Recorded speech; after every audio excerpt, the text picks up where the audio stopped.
Welcome back to the Always Right podcast. I'm Karisa DeLay, and this is Jaime Vendera. I didn't think we were coming back. I thought we were done. Oh no, you're not Okay. done with no.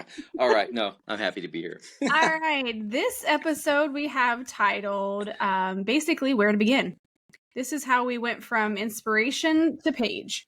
And last time I kind of started with who I was, and then we went to Jamie. This time I'm going to make Jamie start. Okay. So for me, it was rough. I mean, when I wrote this book, Raise Your Voice, this is the first one. This is actually really what helped my career as a vocal coach with all I do.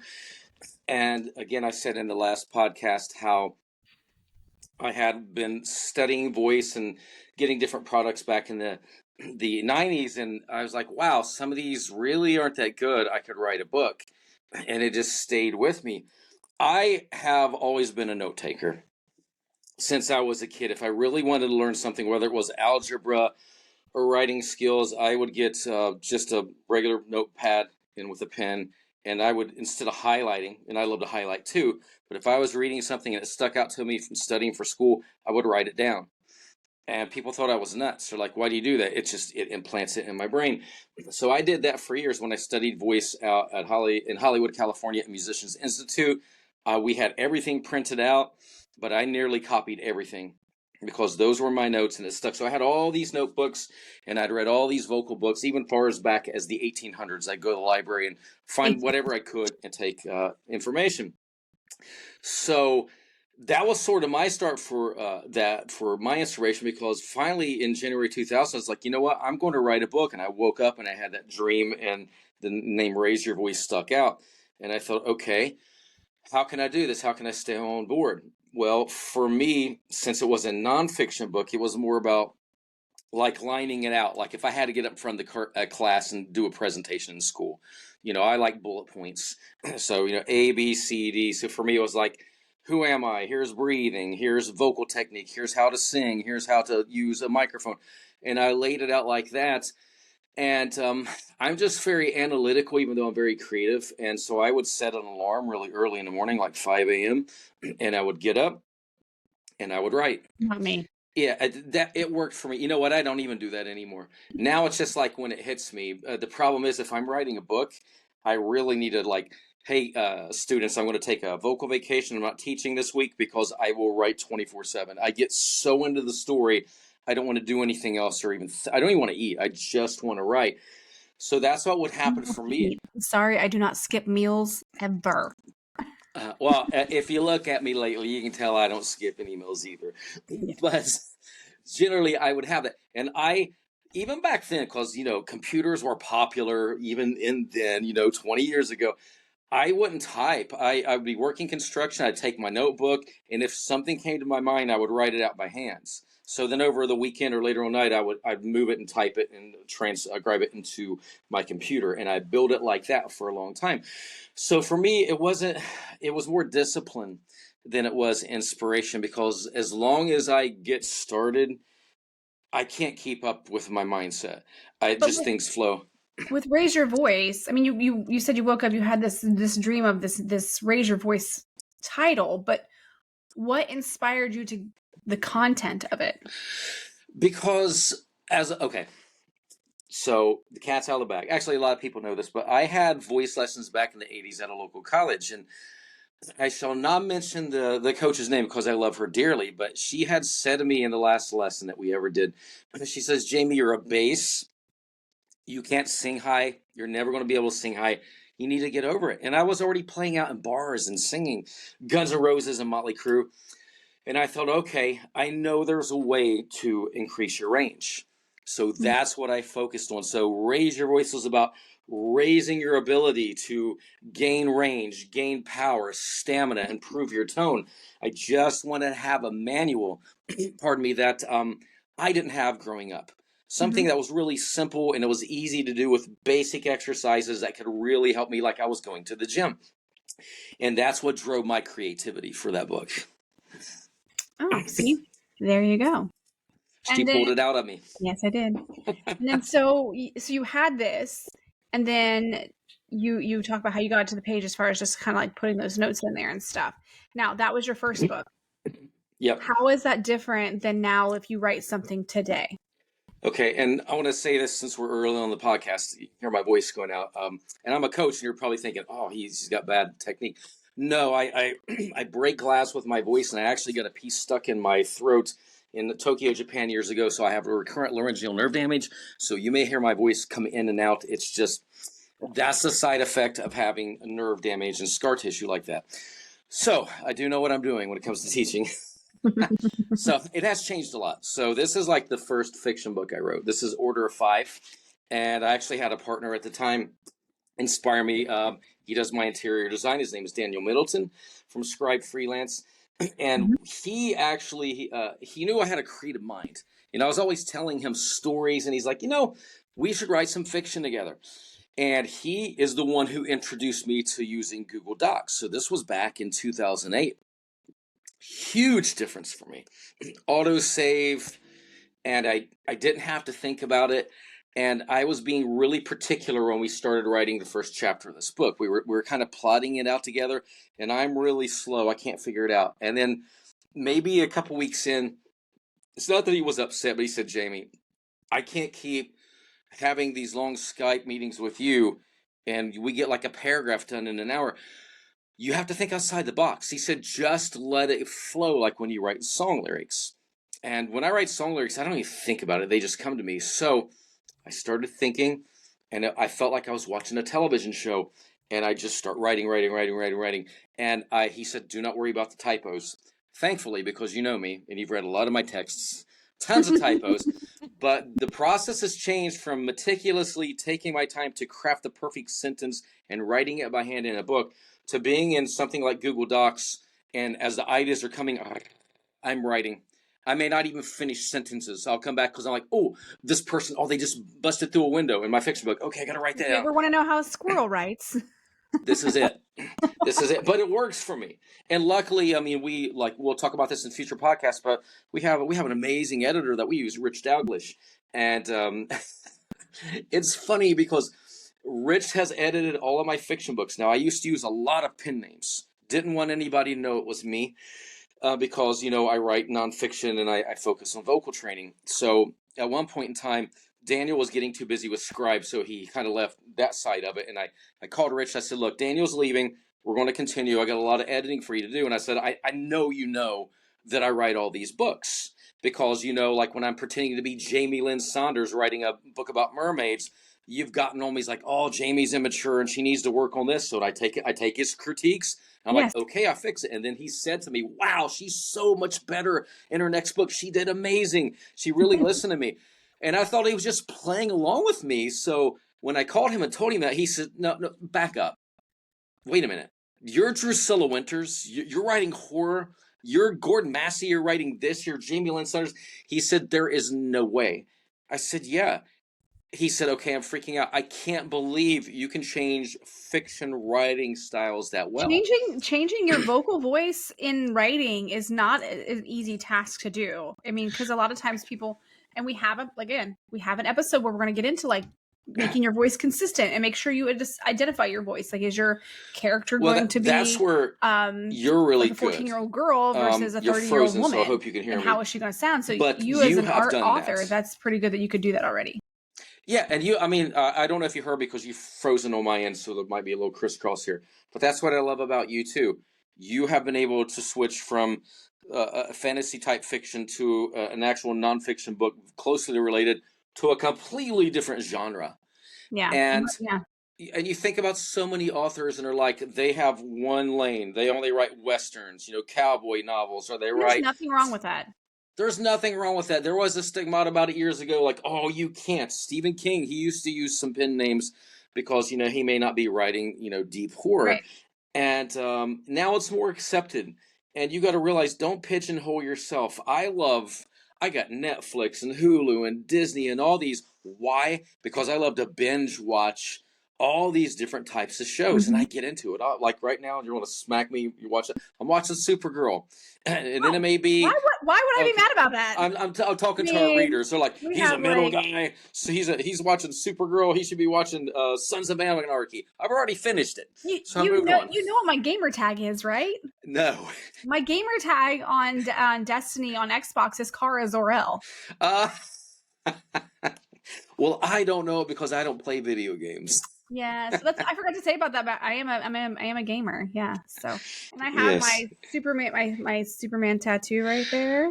Well, see, it works for you, but I figured any of my vocal followers on here is like, man, he works with Mudvayne and Flat Black and I Prevail. He can't be into Supergirl. That's a very terrible opinion that people that all superheroes. I mean, I watch male superheroes. Should you not be allowed to watch girl superheroes? No, that's just superheroes in general. I should be watching Sons of Anarchy and something cool. Oh, I listen to NF, Starset, and Kaleo. And Starset. You know who that is. Okay. I don't even want to hear what you're going to say about our book signing because I know it's on your mind. Oh, I wasn't even thinking about that, but yes, since you brought it up. Jamie, I had a book signing, and Jamie brought his books too, and we had a book signing in Columbus, Ohio. At the Book Loft, which is an amazing spot. If you've never been to the Book Loft and you go to Columbus, Ohio because you want to go watch an OSU game or something, you have to go to German Village. You have to go, I think it's 3rd Street, and you have to go to the Book Loft. There's like 32 rooms or something like that. It's like Baskin Robbins of books. Yeah, it is like a book nerd's dream. And you're in this maze, and at some point you have to call your friend and say, hey, where are you? I think you're loading. I don't know what's going. There we go. Yeah, there's it's great. But Jamie came with me to my book signing, and all of a sudden someone I didn't know, because I'm not in that world. My focus is another part, and comes Dustin Bates and his drummer, and they had I don't think it was him. I can't remember. I thought it was his producer. No, maybe it was. It's his drummer. My memory's better than yours. Is that like a shot at me because I'm old? No, it's because I've dealt with your memory. Yeah, so Dustin's my student. He sings for Starset, and I'm and he had like a Tesla tattoo. I didn't know anything about his music at the time. I didn't know anything about him, so I was not one of the super. There are some amazing fans he has online, but I wasn't one of those people because he wasn't on my radar. But he had a Tesla tattoo, and my book deals with this book here. Talks about Tesla and the torsion energy. And I even had a Tesla engineer from Serbia help me with some of the making sure the sciences were right when I wrote that. But so I instantly saw a way to sell him a book. And he bought my book. And then Jamie's like, wait, what? You're going to buy her book? Not mine. Yeah, that bastard. But he's probably thinking because he gives me free T-shirts and this and that. And I'm pretty sure I slipped him a copy. I think it was Mind Over Music because I was already defeated. I think you and I were having a contest. It was like I sold 31-4 or something. I don't know. I give up. More. Yeah, I did. But I have that gift to sell fire to the devil sometimes when it comes. If I know what I can't sell certain things because I don't know anything about them. But if I believe in something, I can sell you some hair products. I can sell you a tattoo. I can sell you a book. Like I got things I can sell you if I can stand behind it myself. But yeah. So back to the topic. I go with the flow. If I'm into writing a book, I'll get up early. I'm involved in it. I live, I breathe. I'm in that world. Yeah. That's the world I exist at, like watching a Netflix series. What is your process? I mean, what keeps you going? I mean, and I'm very busy. I'm one of those people that I've always got my hands. I can't sit still. So I'm doing everything but trying to clean my house. That's what I'm doing. So let's go for my first book. My first book, which I'm going to show for those of you who can't see this, we will have this on our socials and stuff when we load the actual video. If you can't see it on the podcast, obviously. But this one was my first here. This is the hardback of Crystal Gate. This came to me in a dream in December of 2011. I literally had a dream that the devil fell in love with a mortal, but the mortal chains couldn't bind him. So it was more of a long journey of him trying to find something to reset Eden. And then when he gets to the point where he has to choose reset Eden and be uncursed, or do I choose someone I fell in love with and take my powers off Earth? He has free agency to choose. So you follow this journey, and you see the evil, but then you see how humble, even the devil has to become, to choose something over what he wanted, like his own whatever. So that turned into a 2-book series. Now, my process from inspiration to writing went from having the dream to telling my husband. I remember he was in his closet trying to get dressed for work. I'm like, I had this dream, because he worked night shift. So when he was going to work, I was going to bed, or he was coming home from work and I was getting up from my dream. And I said, I had this dream. It sounds like a really cool story. I think I want to write a book. He's like, all right, do it. So what I do, I went out and bought one of I think it was this first generation iPad. And I used it to type everything. Like, you could turn it sideways. And I typed everything on that. Because at the time, in 2011, I had 3 babies under the age of 3. Almost 4. Well, 4. So I had one, but I had one nursing. So I had 2 that were running around, and 1 I was still nursing. So I would literally be up all night long. And so I would be nursing a baby, and then I would still be awake. I'm like, I'm just going to write a chapter. I would be baking cakes, because I used to bake cakes for people in town and stuff, and do all that decorative stuff. And when I would do that, I would be thinking of a storyline, and I would just go write it down. I would be like, oh, I think about it through the day, and I would go write it down at night. So I just imagine my characters. And so that's kind of how my process went from inspiration and having that dream to 9 months later being completely done with 450 pages and talking to you, and then deciding to go self-publish. So that's where I started. Now my process has changed, because my second book took about 11 months. I learned to write a little bit better, because even though I went self-publishing, you gave me contacts for Rich. So I paid Rich to help me edit. And I learned a little bit more about writing, because I was not a writer. I was an artist. So for me, creating sentences and proper grammar was not my thing. Still not my thing. But in a future podcast, I'll explain to you how I make it easier on myself. But what? How do I make it easier on myself? Well, I'm trying to make it easier on Rich too, because I feel like sometimes it could be nerve-wracking for my editor to be like, has she learned nothing? Has she learned nothing? So, and he did tell me after my second book, he said, I can tell you listened, because the editing was way better. Now here's a few things that you need to work on, which book editing, which we'll also talk about, is completely different than editing your English paper. It's not the same. There's a whole different process to way a book flows versus how a story you write in school would be. Yeah, he said the same thing to me, and even like we have quite a few on our team. And I when I started, I worked with a girl named Molly Burnside, who does my nonfiction covers, but she was very aesthetic too. Like, I'd show her my layout in the book, and not that she was an editor, but she's read through. It was like, yeah, man, you you really need to fix this, and you need to change the picture. So there is an entire process.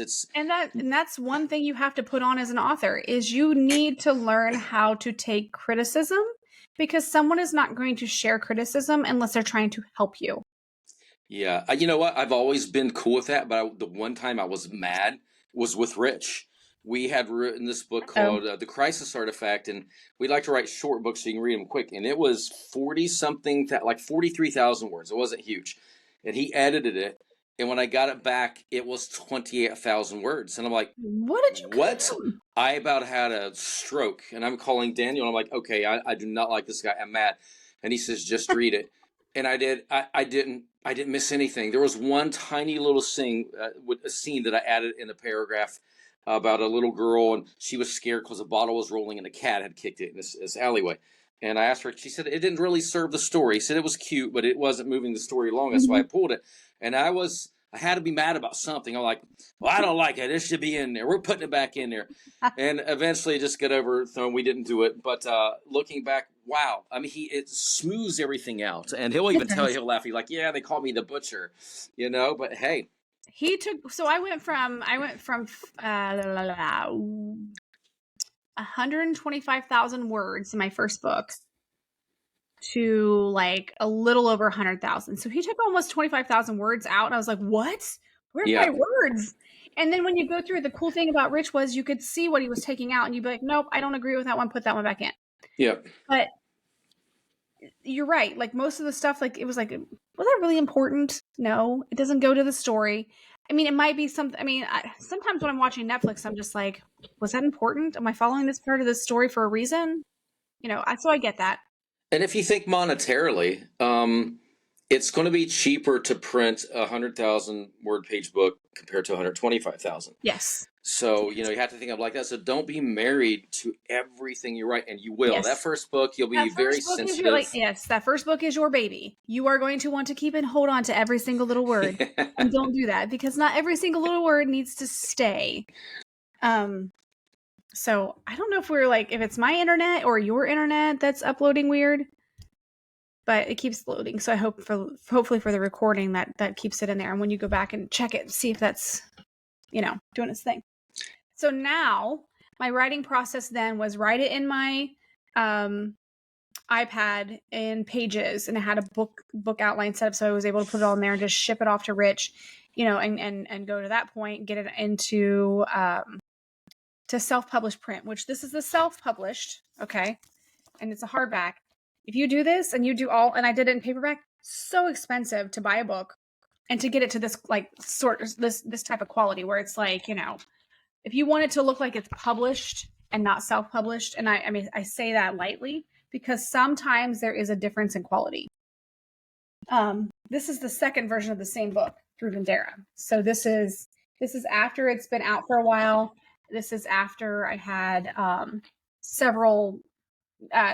Daniel put some of the comments that were on the Amazon that people had said about my books, and he put that on the back there. So there is this. They're literally like almost the same when it comes to like quality.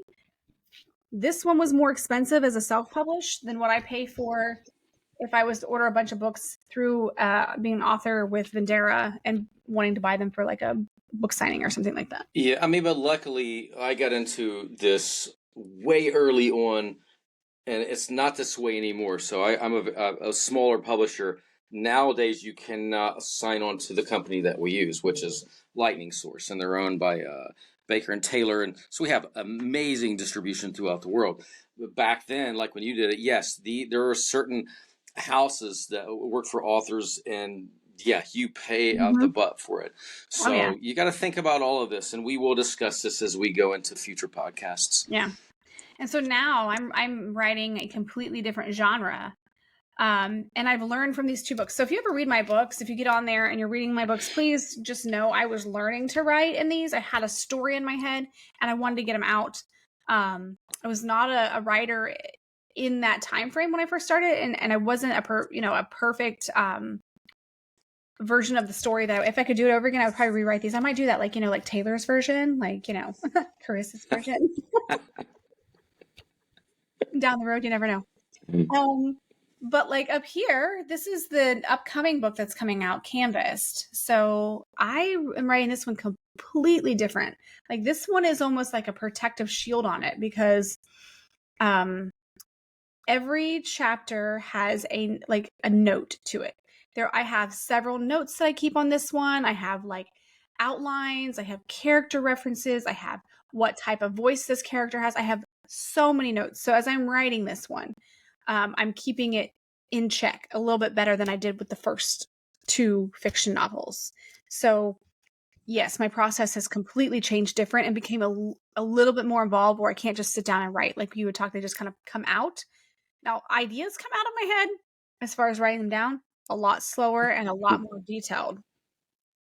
And then the nonfiction. So the creative nonfiction one here, this one, basically I had to learn how to write in a voice that was not fiction. When you're writing fiction, you can lead the reader. You can be like, I'm leading you on. I'm trying to take you down this path and make you think this way. I think I had you read this like 5 times and you were like, you have to add more. And I'm like, what? It was like 5. It's not enough. It's not enough because I wasn't giving you. So I had to literally be like, this is what I'm saying. Da da da da da da. And this one I had to get because I don't have a degree yet.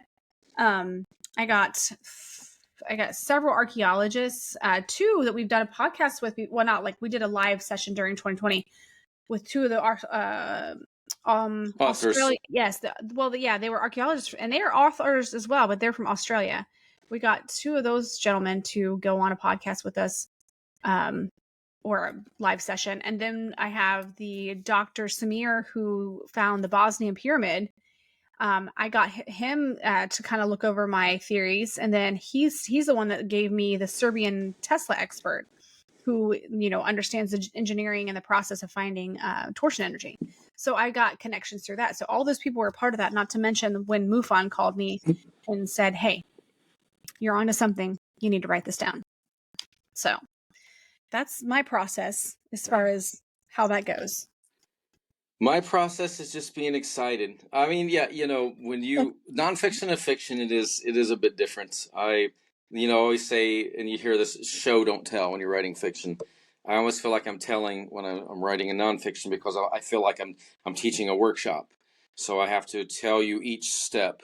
Whereas if I get into a story, I let my mind wander and go into a great fantasy of whatever fiction novel I'm doing, but I want to show you. I want you to vividly see it, and I'm not so worried about that in a nonfiction book. So, and I've written about 30 of each, so I'm kind of well versed in both. My writing skills still suck, but I send that to Rich, so I'm not too worried about it. Yeah. So basically, what we want to take from this podcast, which we're trying to share, is that you need to get it down. However you get it down, don't worry about like the process in the beginning. Just get your words down, and then you can kind of learn how to navigate those and brainstorm and stuff like that. Which the very next podcast we're doing, the next episode, we're going to get a little bit more in depth how we brainstorm, how we outline, how we take notes, and that different ways that we do this, and like what apps are we using, what programs are we using, before we even send it to the editor, before it even gets to that point. So that's what our next episode is going to be about. Yeah, and so the bottom line, if you're starting a book today, just get started. Don't write today and then forget about it because you got to go to a soccer game or you're working late. This is something you feel inside of you, and it's something that you're creating your own child. You're bringing creativity to life. So make it a part of your life. Do a little bit of it every day. Set a Even specific if it's a time. sentence. Yes, Yeah, exactly. even if it's a sentence. Exactly. And like I told you way back when, I just kept notebooks. I'd be driving an hour and a half to work. I'd show up to work before we started, like, got an idea. And I'd write it down really quick. So don't do that. Do it in a nap. Or like sometimes when I have an idea and I don't have time to write it down, with the technology we have today, like I'll just shoot Jamie a voice to text message that says book idea, and I'll put it down, and he'll throw it into our Google Docs or something. We just don't want Jamie doing that because when that's what I was gonna say. I do it, but then you have to learn to read gibberish. Like, what was that word? Yes. What was the Appalachian slang? Yeah. I'm speaking hick. So yes, text to speech does not like me. Yes. So there you have it. Get started, and we will see you soon. All right. Have a great time, and always write. Always write.